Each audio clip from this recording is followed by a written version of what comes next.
मुअज़्ज़िज़ नाज़रीन अस्सलामु अलैकुम। क्रिकेट शौकीन और आसिफ अली के फैंस के लिए बहुत ही बड़ी खबर। इमरान खान ने आसिफ अली की धुआंधार बैटिंग देखकर बहुत ही बड़ा ऐलान कर दिया है।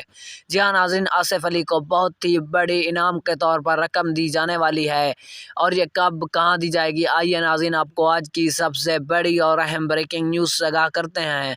लेकिन नाज़रीन, वीडियो में आगे बढ़ने से कबल आप तमाम दोस्तों से गुजारिश है कि अगर आपने अभी तक भी हमारी वीडियो को लाइक और हमारे इस चैनल को सब्सक्राइब नहीं किया तो जल्दी से कर दें और बेल आइकन को भी इनेबल कर दें ताकि हमारी हर आने वाली वीडियो आपको वक्त पर और बआसानी मिलती रहे।